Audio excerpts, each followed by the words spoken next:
1920 में अचानक भारत की तमाम मस्जिदों में दो पुस्तकें वितरित की जाने लगी। एक पुस्तक का नाम था कृष्ण तेरी गीता जलानी पड़ेगी और दूसरी पुस्तक का नाम था 19वीं सदी का लंपट महर्षि। ये दोनों पुस्तकें अनाम थी।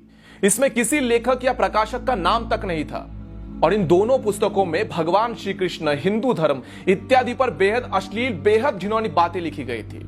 और इन पुस्तकों में तमाम देवी देवताओं के बाद इतने बेहद रेखा चित्र रेखाटे गए थे जिसे हिंदू अगर देख लेता तो उसका खून खौल के उठ जाता।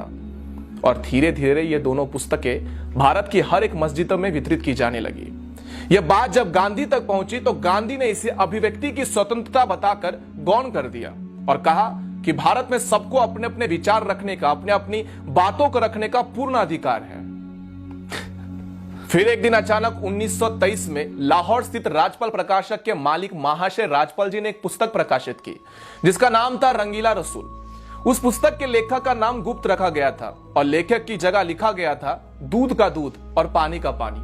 हालांकि उस पुस्तक में असली लेखक पंडित चंपूपति थे जो इस्लाम के जाने माने विद्वान थे। और सबसे अच्छी बात यह थी कि उस पुस्तक में कोई भी झूठ नहीं था बल्कि तमाम सबूतों के साथ बाकायदा आयत नंबर, हदीस नंबर इत्यादि देकर कई बातें लिखी गई थी। 1.5 वर्षों तक रंगीला रसूल बिकता रहा पूरे भारत में, कहीं कोई बवाल नहीं हुआ। लेकिन एक दिन अचानक 24 मई 1924 को गांधी ने अपने समाचार पत्र यंग इंडिया में एक लंबा चौड़ा लेख लिखकर रंगीला रसूल पुस्तक की खूब निंदा करी और अंत में 3 पंक्तियां ऐसी लिखी: मुसलमानों को स्वयं ऐसी पुस्तक लिखने वालों को सजा देनी चाहिए। गांधी का यह लेख पढ़कर पूरे भारत के मुसलमान अचानक से भड़क गए और राजपाल प्रकाशक के मालिक महाशय राजपाल जी के ऊपर केवल 3 वर्षों में 5 बार हमले हुए। लेकिन गांधी ने एक बार भी हमले की निंदा नहीं की थी। मजे की बात यह है कि कुछ मुस्लिम विद्वानों ने उस पुस्तक रंगीला रसूल का मामला लाहौर उच्च न्यायालय यानी कि हाईकोर्ट में दायर किया। हाईकोर्ट ने 4 इस्लामिक विद्वानों को न्यायालय में खड़ा करके उनसे पूछा कि उस पुस्तक में ऐसी कौन सी पंक्ति है जो सही नहीं, आप स्वयं बता दीजिए। चारों इस्लामिक विद्वान इस बात पर पूरी तरह से सहमत थे कि इस पुस्तक में कोई गलत बात नहीं लिखी गई। फिर लाहौर उच्च न्यायालय ने महाशय राजपाल जी पर मुकदमा खारिज कर दिया और उन्हें बाइज्जत बरी कर दिया। फिर उसके बाद 30 अगस्त 1924 को गांधी ने यंग इंडिया समाचार पत्र में एक और भड़काने वाला लेख लिखा और इस लेख में उन्होंने इशारों में ऐसा लिखा था कि जब व्यक्ति को न्यायालय से न्याय नहीं मिले तब उसे अपने आप प्रयास करके न्याय ले लेना चाहिए।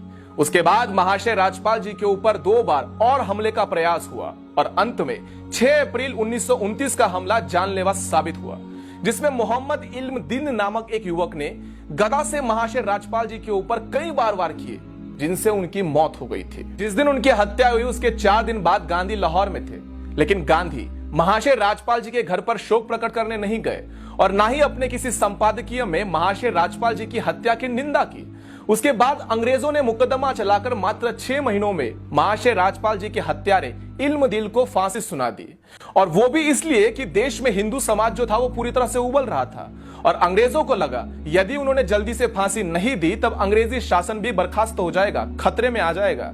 उसके बाद 4 जून 1929 को गांधी ने अंग्रेज वाइसरॉय को चिट्ठी लिखकर महाशय राजपाल जी के हत्यारे की फांसी की सजा को माफ करने की अनुरोध किया था। और इसके अगले ही दिन अपने समाचार पत्र यंग इंडिया में एक लेख लिखते हुए जिसमें गांधी ने यह साबित करने का प्रयत्न किया था कि हत्यारा तो निर्दोष है, नादान है, क्योंकि उसे अपने मजहब का अपमान सहन नहीं हुआ और उसने गुस्से में आकर यह हत्या करने का निर्णय ले लिया। दूसरी तरफ तब तक के जाने माने बैरिस्टर मोहम्मद अली जिन्ना ने भी लाहौर हाईकोर्ट के अंदर बाकायदा एक बैरिस्टर की हैसियत से इस मुकदमे में पैरवी करते हुए कहा था कि अपराधी मात्र 19 वर्ष का लड़का है, लेकिन इसने जो अपराध किया है वो बहुत ही बड़ा जघन्य अपराध है। इसके अपराध को कम नहीं समझा जा सकता, लेकिन इसकी आयु को देखते हुए इसकी फांसी को सजा को उम्र कैद में बदल देना चाहिए या फिर इसे काले पानी में जेल में भेज देना चाहिए।